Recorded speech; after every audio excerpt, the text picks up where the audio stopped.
We Saved You a Seat is sponsored by the Oklahoma Family Network. Oklahoma Family Network focuses on supporting families of children and youth with special health care needs and disabilities, as well as families who have children with a mental health or behavioral health diagnosis. Oklahoma Family Network provides families with emotional support, resource navigation, parent-to-parent engagement opportunities, and wants to ensure quality health care for all children and families by building strong and effective family professional partnerships. Hello, we appreciate everyone being here today. I'd like to welcome Lauren Alvarez. We are going to do our presentation on setting goals for the new year with a self-compassion lens. So you are in for a treat tonight. Thank you, Lauren. Thank you, Erin. We'll go ahead and jump right in. Like she said, I am Lauren Alvarez. I am a school counselor by day for third and fourth graders at Jenks East Elementary. But I've been working in parent education and family support and all those things for over 20 years now. So I also work as a parent educator. I've used parents as teachers, teach active parenting weekly for family and children services. Also been trained with practical parent education. And then I do a lot of parenting classes for Family and Children's Services. It's a great community mental health center and divorce workshops. And then I really appreciate you all coming to this Oklahoma Family Network event. So love working with Erin and Oklahoma Family Network. I have my own family, so I have an 8th grade daughter still at home, and I have grown sons and their significant others. So life is busy and full.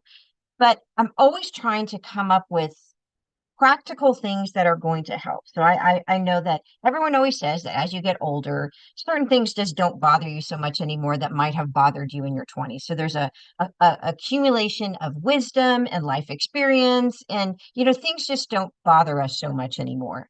And so a combination of just that life experience, a little bit of life wisdom, and then also just new information that has really challenged me to change some of my own thoughts has really helped me. So Erin with Oklahoma Family Network is always asking, hey, Lauren, what do you think would be great tips and tools for families? So one of the ones we came up with was setting goals for the new year. This is kind of that time of year, the beginning of a new year, 2025, that people are always trying to set goals for change.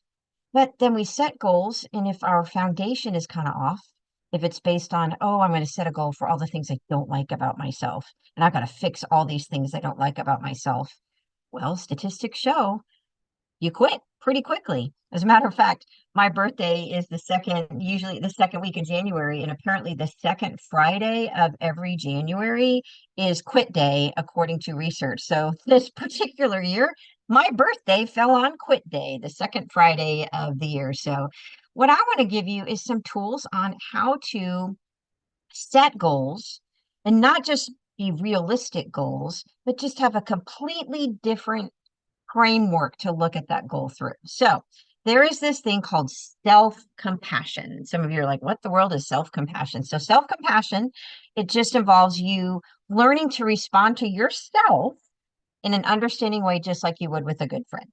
If a good friend's having a hard time or is struggling or has made a mistake. We usually don't talk to ourselves that way. I know for me, I've become much more conscious of this since I had a daughter. So I have an 8th grade daughter, and I'm much more aware of my self-talk and the things that I say out loud, because I don't want my daughter growing up with any kind of negative self-image type things that I might be accidentally fostering in her. I would never talk to a friend sometimes the way I talk to myself when I've made a mistake. It's actually a constant joke in our house that I chronically lose my keys. I chronically lose my glasses. I have this thing you might not have heard of called ADHD. So I'm always misplacing stuff. And I remember before I'd be like, oh, for crying out loud, Lauren, you're a grown woman. Surely you can remember where your keys are. And I would say this out loud. And then when my daughter was young, she was about 2, and she's following me around the house as I'm looking for my keys, and I'm just livid because I'm late because I was already late. And she's like, you okay, mama? You happy, mama? You sad, mama? And it just caught me. She's listening to everything I say. What if I could switch that self-talk to be the same kind of self-talk I would have for a friend? I would never tell a friend, oh my gosh, you're a grown woman and you keep losing your keys. What's the matter with you? I would never say that to a friend. So that's what self-compassion is learning to talk to ourselves and change that inner self-talk to how we would talk to a good friend in a supportive way when we've made a mistake or having a struggle. There's three key components. Um, and one of them is self-kindness. We're going to talk to ourselves like we would a good friend. Another one is common humanity, just realizing, hey, we're not unique. We're not the only person making mistakes. This is a human thing. You know, other people across the world have these same problems. And then also having this mindfulness component. So now what I'm going to do is I'm going to kind of compare and contrast self-compassion with self-esteem. So I want you to have that understanding of this kind of filter that we're trying to set. And then we're going to shift gears into, all right, what if I am setting a New Year's goal? What if I am trying to make some positive change in my life? How would that look and sound different if I was using the principles of self-compassion to help me with that goal? All right, so this was very eye-opening for me when I was first just studying self-compassion on its own. And we do have a class we've done in the past called self-compassion, and there's a video about it. So some of this information is also similar in that, but we're going to take it a step further by really applying it to how we set goals for ourselves. But self-esteem versus self-compassion. I mean, even as a school counselor, I'm always like, oh, we got to raise kids' self-esteem. I've had a lot of training in self-esteem. I never really stopped to think about what self-esteem is. Now, self-esteem is kind of like your global evaluation of your self-worth. I judge myself. Am I a good person or am I a bad person? Now, here's the tricky part. In order to have a high self-esteem, I actually have to believe that I'm above average, that I'm better than half the people, at least in this area, whether that be looks or talent or, math skills or how I keep my house or, how much money I make, whatever the comparison tool that we're using. um, for me to have a high self-esteem, I have to feel like I'm better than at least half the other people. I've got to be above average for that. And it really becomes dependent upon success. If I have some failures, that's going to really threaten my self-esteem. Sometimes, without really thinking about it, it can lead to us trying to build ourselves up in order to make me feel better. I feel like I have to push people down. I see this all the time in the kids that I work with. I work with third and fourth graders, and kids will be like, well, yeah, I mean, like, I'm a faster runner than you. They might be struggling with math, but they've got to make sure they roast someone else so that they feel better about themselves for whatever thing they're struggling with. So, you're not trying, it can lead to that kind of thinking, and it can also build on prejudice, starting to believe that a whole group is better than another group of people based on what we consider to be important. So that would be self-esteem. Self-esteem isn't a horrible thing, but at its core, it is based on comparison. Now, what's different with self-compassion? So if I've got my self-compassion, talking to myself like I would a good friend, that common humanity, realizing that I'm not the only one in the world that makes mistakes. This is a human thing. And that mindfulness piece where I'm okay to sit with uncomfortable feelings and acknowledge my true actual feelings and have ways of coping with those. So if I'm using that filter, self-compassion instead of self-esteem, it's not how do I compare to others, it's how do I relate to myself? That offers all the benefits of self-esteem, feeling good, feeling positive, having, that good self-image without all the pitfalls of narcissism, like I'm the center of the universe, perfectionism, to where I feel like I have to be perfect in all things in order to feel good about myself, or that horrible social comparison. I can actually feel just fine about myself, no matter how I compare to others. When self-esteem deserts you, self-compassion is able to step in and give you a sense of being valuable, not because of your accomplishments, because you're a human being and you're worthy of love. Entirely different foundation. All right. Now let's also kind of take this a step further. So self-esteem and failure. All right, if I'm just looking at self-esteem principles, self-esteem kind of depends on success for me to keep feeling good about myself. A typical response to failure is to be judgmental, critical, and I try to bring about change by being shaming myself or being really hard on myself. That super critical inner voice. Come on, Lauren, you can do better. You can do better. Like that's going to motivate me for change. Now, interestingly enough, I'm having that kind of negative self-talk. My brain is going to respond to my thoughts, and it's going to create a neurochemical cocktail like things like oxytocin and adrenaline and cortisol. And it's going to create these different brain chemicals that will produce feelings that match the kind of words and thoughts that I'm having. So, you've heard all sorts of people say, if you believe you can do it, you can do it. Well, belief and having that positive belief actually produces the kind of brain chemicals that keep our brain energized. But what if my self-talk is negative? As far as my brain is concerned, there's a real person telling me that. It's not just my inner self-talk. That activates in my brain the threat response, which might be a release of cortisol or adrenaline. It builds up stress. And that just brain environment is not really conducive to serious systemic change, like sustainable change. It might actually be conducive to temporary change. There's no doubt about that. Just like a lot of people set their New Year's resolutions and they do really, really good for 2 weeks, or a month, or that it doesn't always bring about systemic change because you are going to experience setbacks when you're making major changes. But with self-esteem, failure, that doesn't work. But what does self-compassion do when it comes to failure? If I can respond to failure with empathy towards myself, hey, yep, lots of people mess up like this. All right, what can I do? What's one thing I could do a little bit better? It doesn't require perfection. We're designed to positively respond to warm touch, warm words, affectionate tone. If my inner thoughts are positive, as far as my brain is concerned, that empathetic inner voice feels like a real human being talking to me, what does my brain release? It releases oxytocin and the body's natural opiates and natural endorphins and the feel good kind of brain chemicals. That's a brain environment that actually is much more inclined to be motivated, not motivated from shame, motivated from, empathy. And that can create more systemic change. Some other things, when you think about self-compassion, it's not based on how I compare to others. Does not require that at all. Wouldn't that be great if our New Year's goals or any goals that we set for ourselves are not based on how we compare to others? People feel compassion for themselves because human beings deserve compassion, not because they have some, desirable set of traits. Oh, well, they deserve to be treated well because they're pretty or they're smart or they're talented. It doesn't require that at all. With self-compassion, I don't have to feel better than others in order to feel okay about myself. I can actually be below average and feel just fine about myself. Now, it doesn't mean that I'm just going to sit there and be like, oh, well, I'm okay, you're okay, everything's okay. No, I can actually be honest with myself and without all the shame to bring about really positive systemic change. Self-compassion allows you to be more open and honest with yourself because personal failings and actual things that do need to change for the better, I respond to those in myself with kindness, with empathy. I don't feel like I have to hide it from myself or from others. It allows me to be vulnerable. People do not connect to perfection.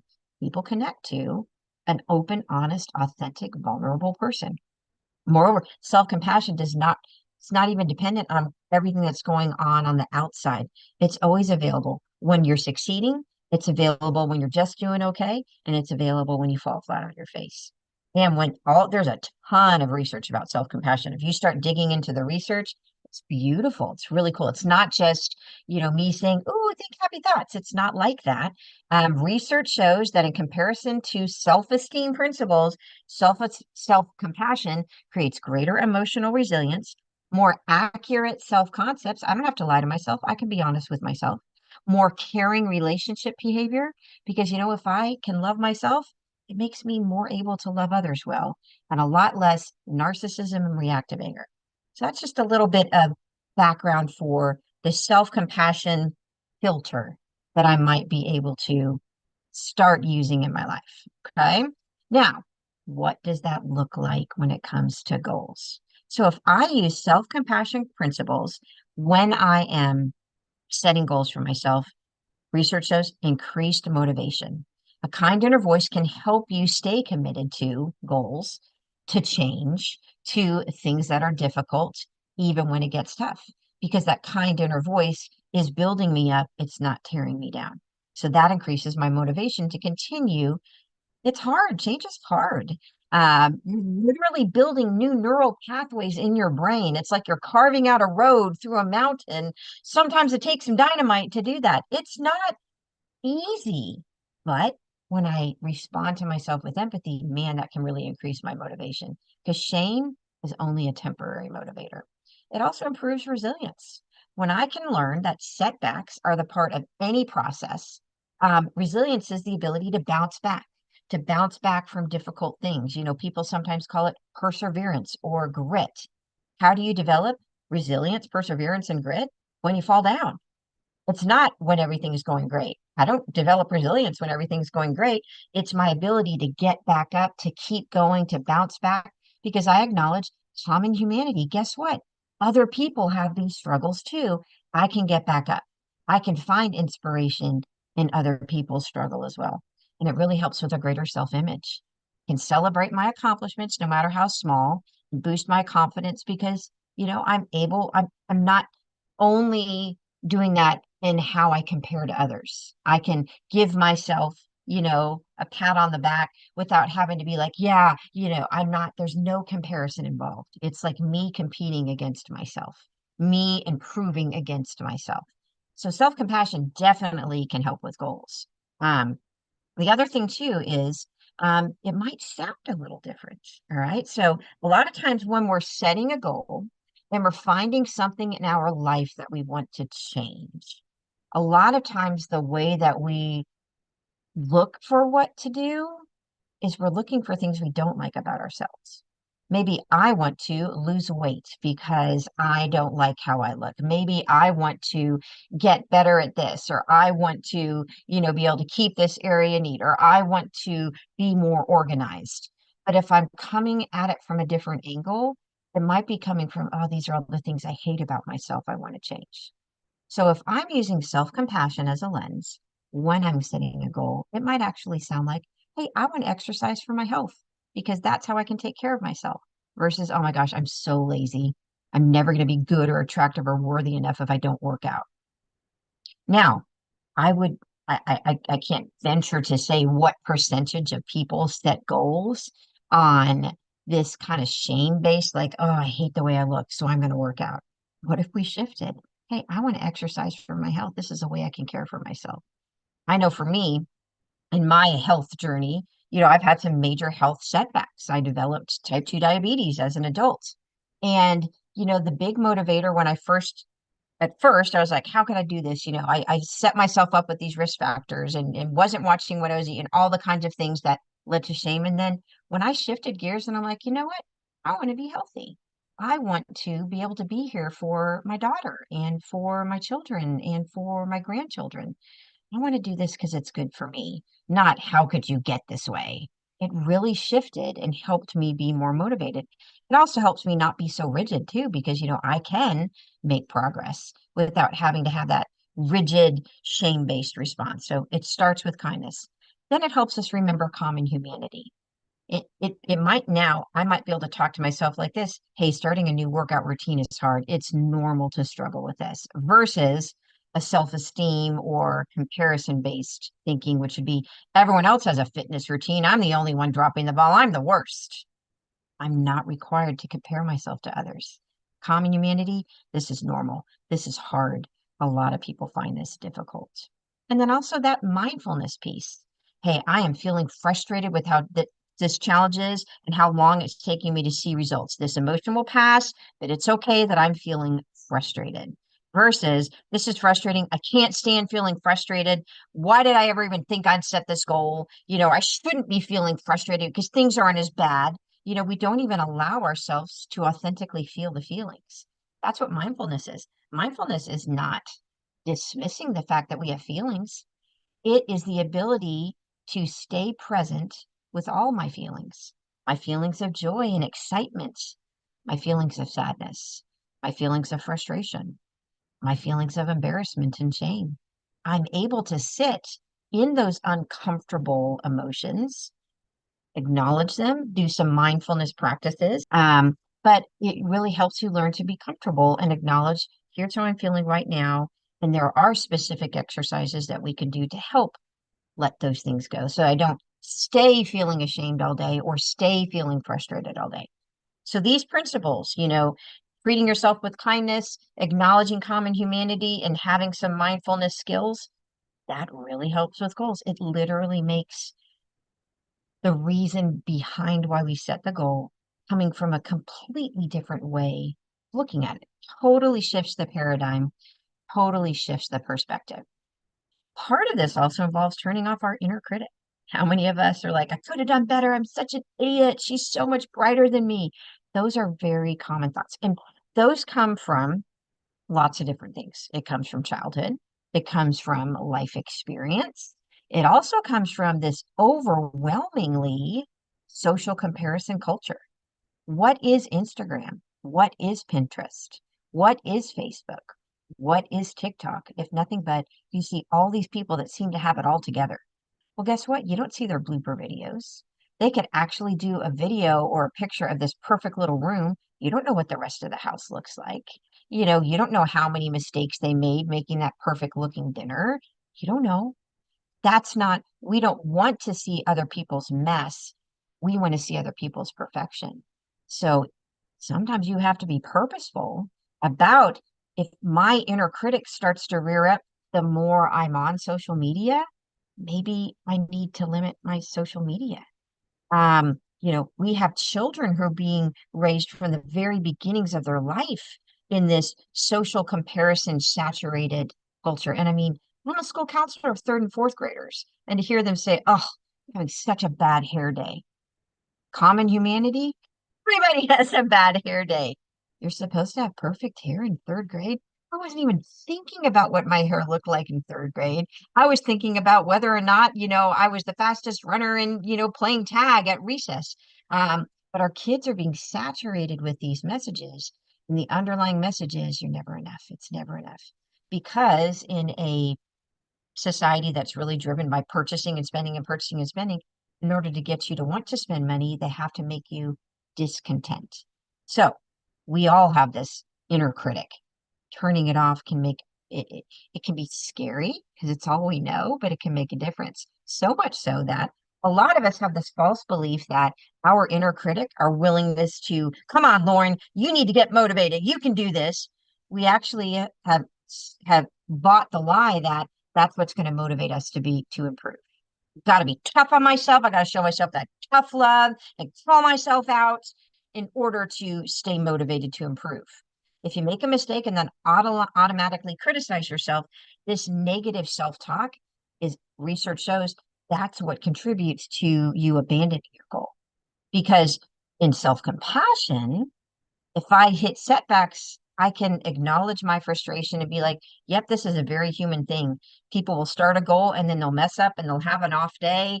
And that's kind of part of the process. I'm not going to give up just because I have a setback. But if I'm following that harsh inner critic, if I make a mistake, I am all over myself. Negative self-talk just flooded my brain with adrenaline and cortisol and shame and all those things. And that might be so uncomfortable that I'm just going to abandon the goal because I can't handle any more failure. It might look like you missing one exercise session when you've set a goal that you're going to work out and then having a food or a Netflix binge with feelings of shame and guilt. So it's like this all or nothing kind of thinking. When I use and develop the principles of self-compassion, that disrupts that process because now I'm learning to talk to myself with some inner kindness. I'm acknowledging common humanity that everybody makes mistakes, everybody has setbacks. This is part of the human condition. Change is really hard. And when I'm using mindfulness principles and I can be okay with not feeling okay, that's really powerful. Totally disrupts this process. There's a guy, Kai Lostetter, where he's actually done a lot of research. And in his research has moved into mindfulness-based relapse prevention. So even for people facing addictions, the idea is that teaching the concepts of self-compassion and being kind to yourself actually helps prevent relapse into serious addictive behavior. So these principles, they can be very powerful for what I call practical, sustainable change. It's not perfectionistic, not how I compare to others, but just sustainable change that's based in reality, but also based in the ability to be kind to myself.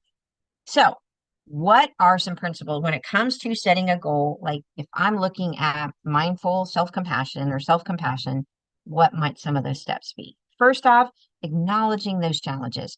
Challenges can be difficult. Be gentle with yourself when you experience those obstacles. It's it's acknowledging when I mess up, my inner voice is changing.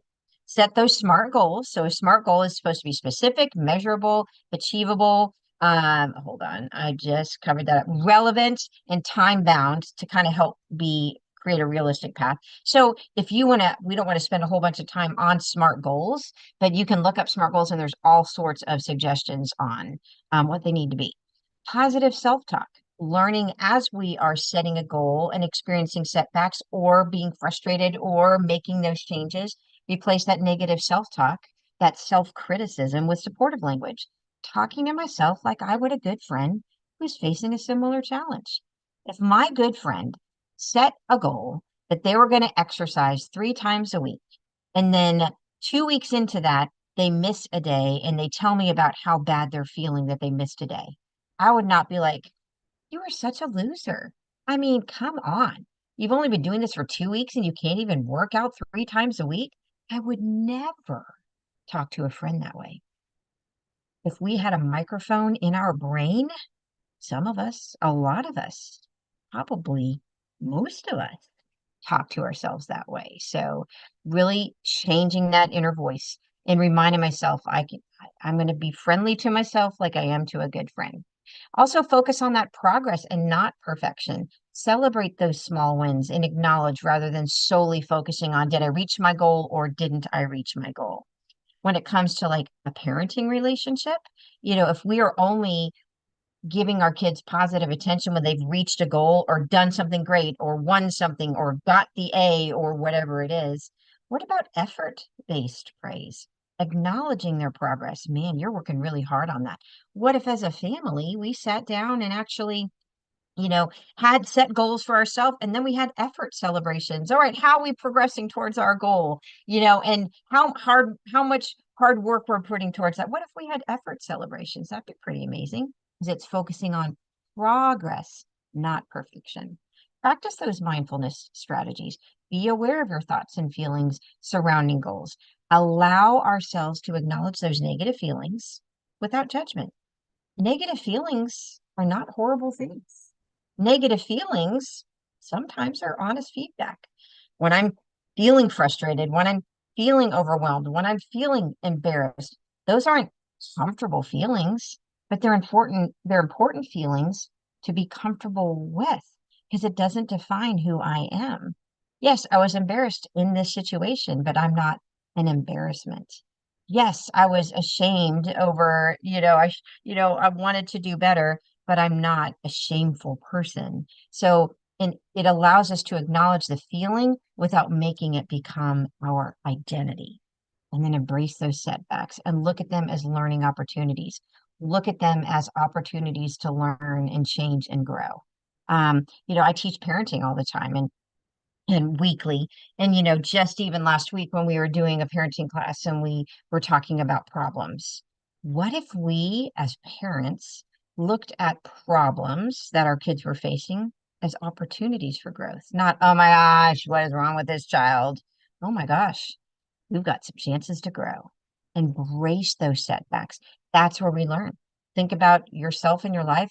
Some of the greatest moments of growth where you've developed character and resilience and empathy and compassion and perseverance and grit and wisdom has come through struggle. Embrace the struggle. The struggle doesn't define you.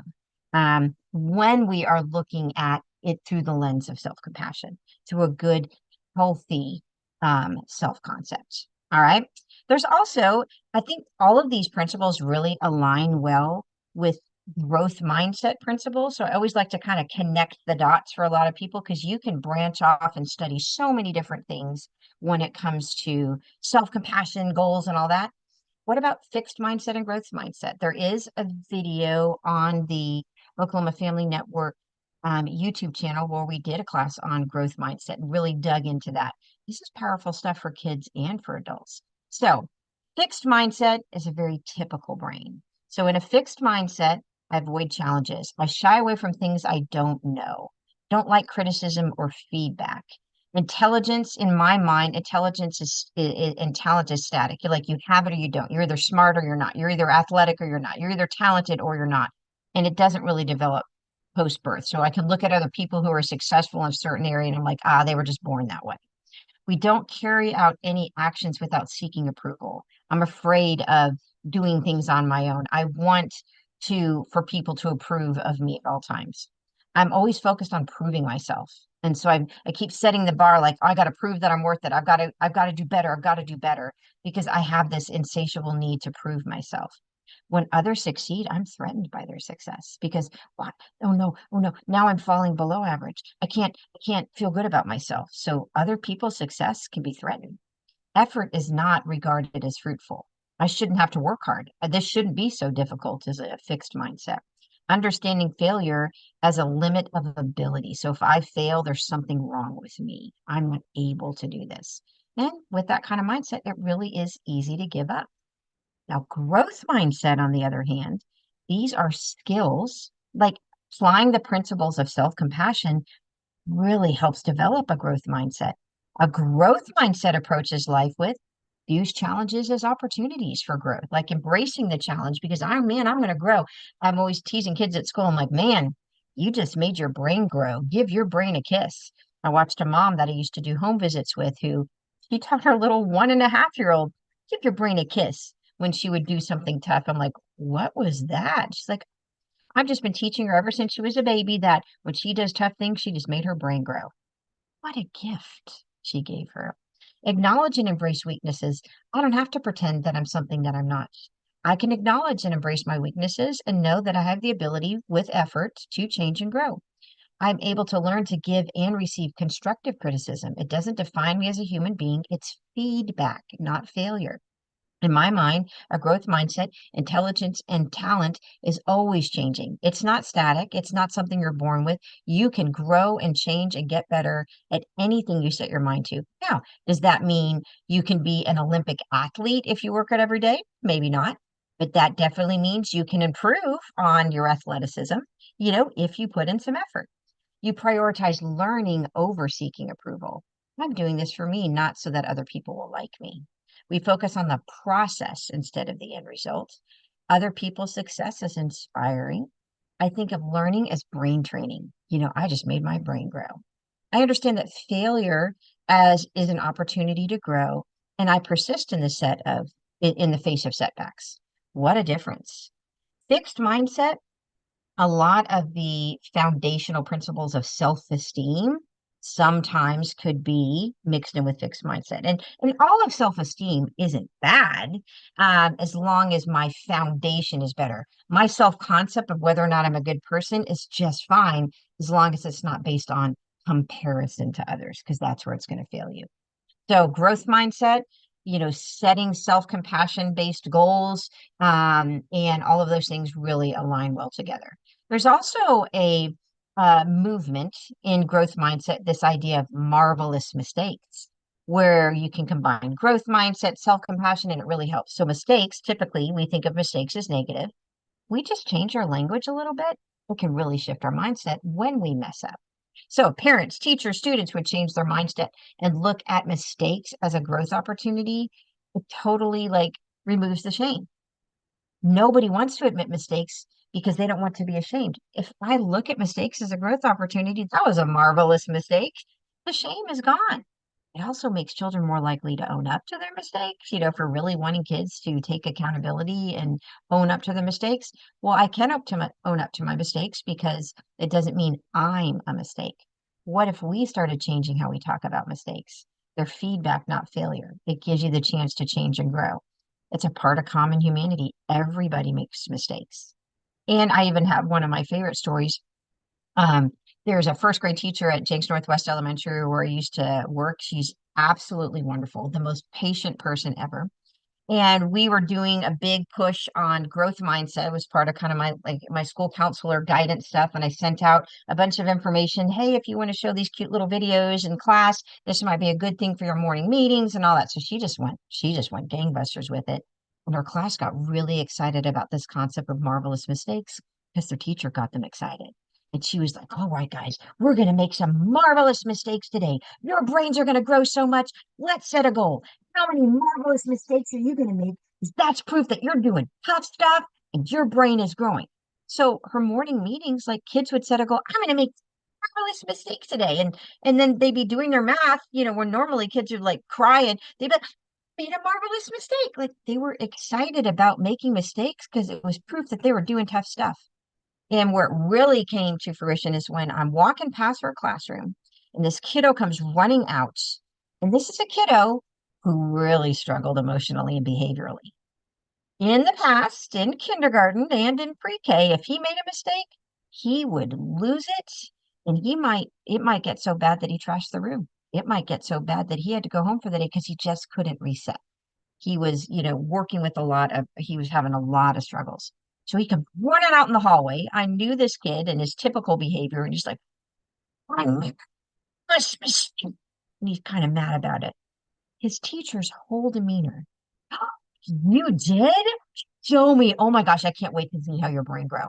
And he goes up to her and he shows her what he couldn't figure out. There was like some cutout thing. They were trying to align these things and glue them on a piece of paper. And he was super frustrated. It's like, oh, look at you try. What'd you try? Okay, what do you think we could do different? Oh man, I am so proud of you for trying and not giving up. That was a marvelous mistake. And he went back into the classroom and he like went about his business because his teacher was able to change his mind about marvelous mistakes. That really aligns well with self-compassion. That really aligns well with setting goals for ourselves and doing tough things with that lens of self-compassion as well as a growth mindset. So if you want to, you could dig into growth mindset and it is just really powerful stuff.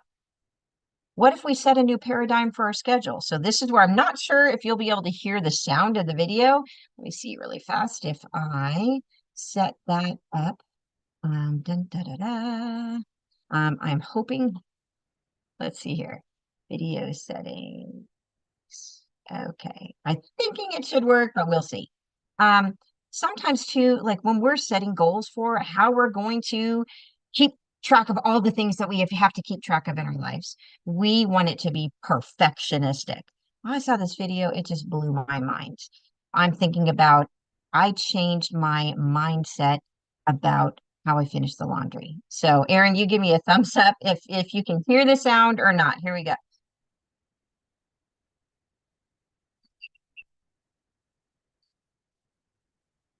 Oh, man.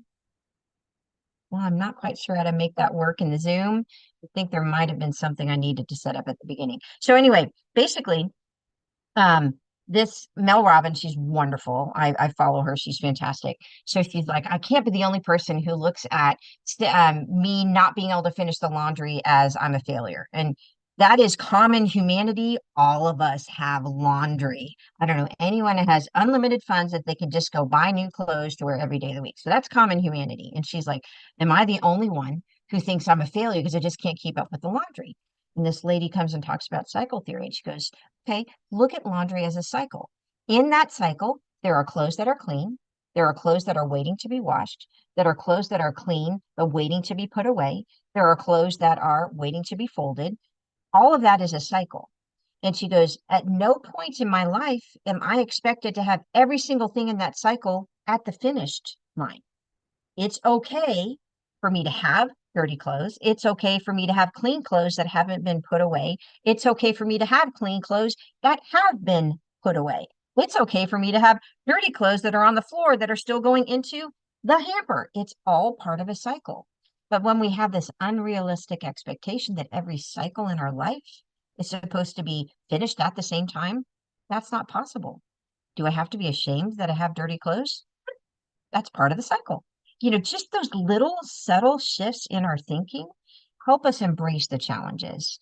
Um, you know, Goals are a cycle.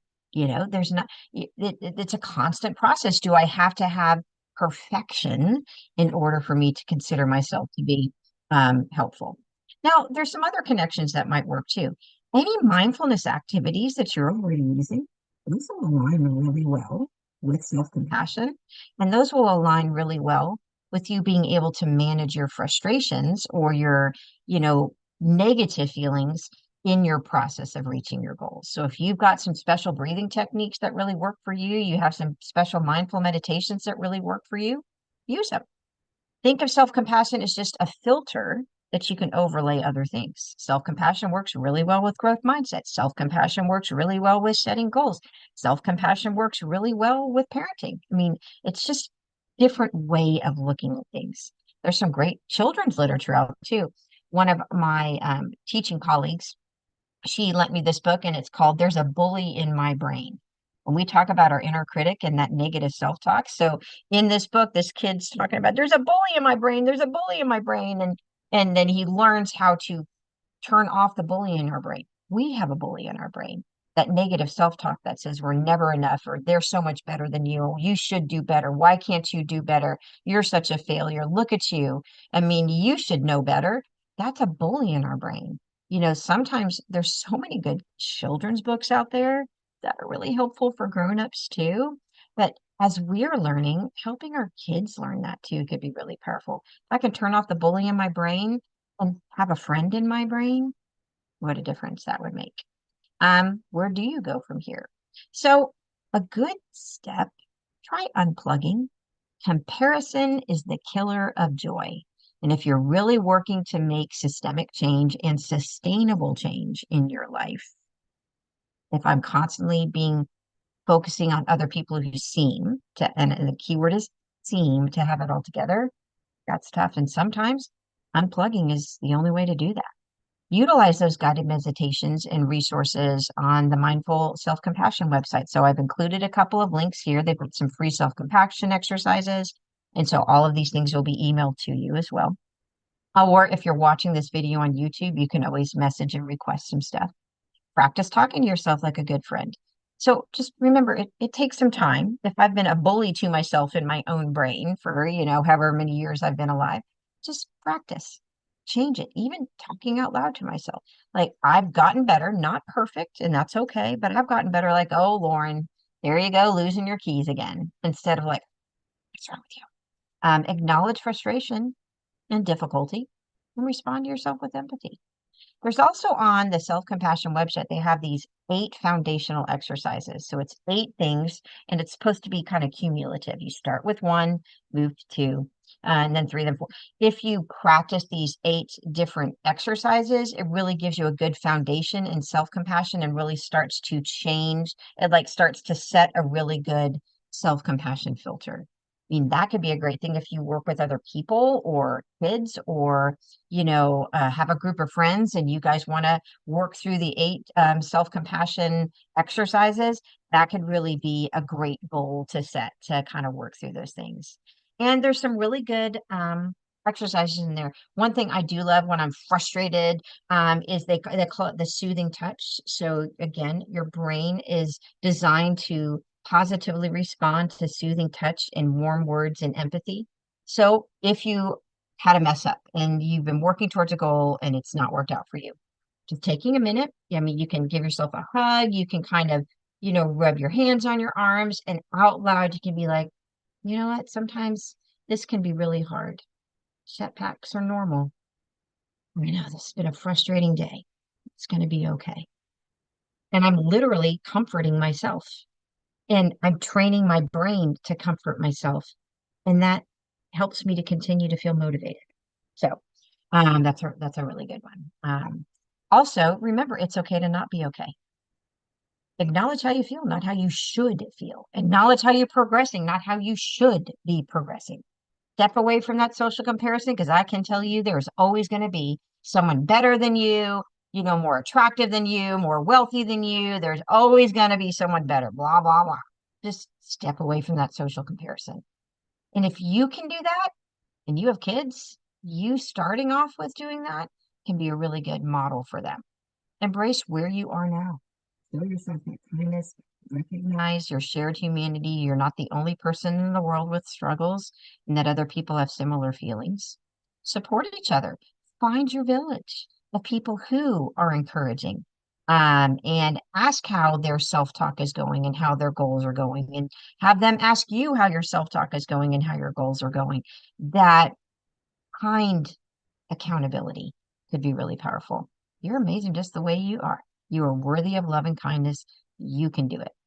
And change some of those hurtful rules that we set for ourselves. Like this one, rerun the dishwasher.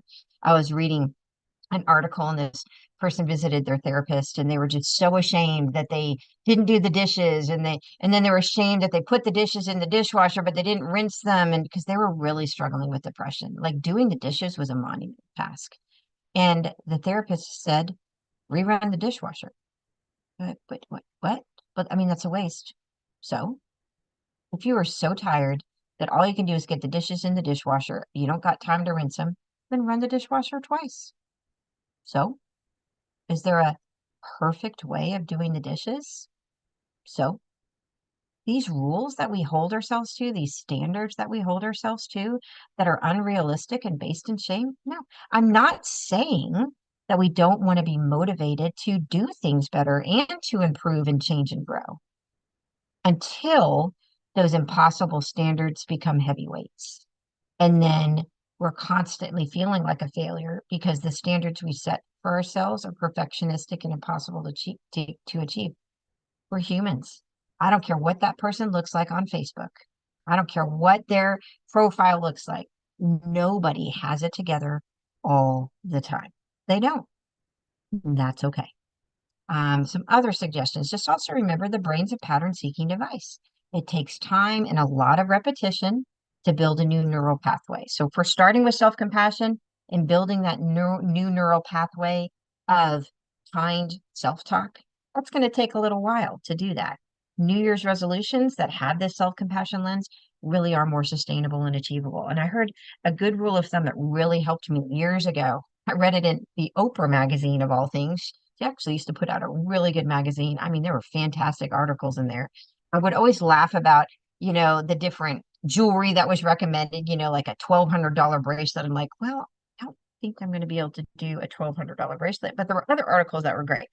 And it said in there that for every year you've been doing something, it might take a month for you to start to see some change. So let's put it this way. If you're 40 years old and you have had negative self-talk for 40 years of your life, it might be 40 months before you start to see some really, permanent kind of things are really, really different with progress all the way up through there. Give yourself time. Big changes take time, and that's okay. It takes lots of repetition.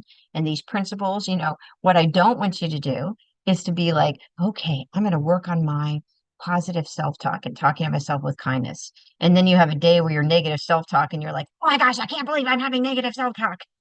As you're trying to learn positive self-talk, it takes time. And sometimes it also takes support. Maybe that support is a therapist to help you work through some stuff. Maybe that support is a good, healthy friendship. Maybe that support is stepping away from some toxic friendships that might be, keeping these negative patterns alive. Whatever that means for you, just remember it takes time. And that's, oh, you already know how to be a good friend. Learn to be a good friend to yourself, especially when you're making goals. Now, this will also be emailed to you. There is something called the self-compassion test. It's kind of really cool. I did this when I was in grad school. In one of my classes, she had us do this, and it literally gives you a number, it quantifies and puts you on a scale of how you're doing with your self-compassion. Because a lot of times, I scored actually pretty low on it when I first took it. I had really low self-compassion, but I'm really nice to other people, and I'm the first person to offer to help. So I thought I would score high.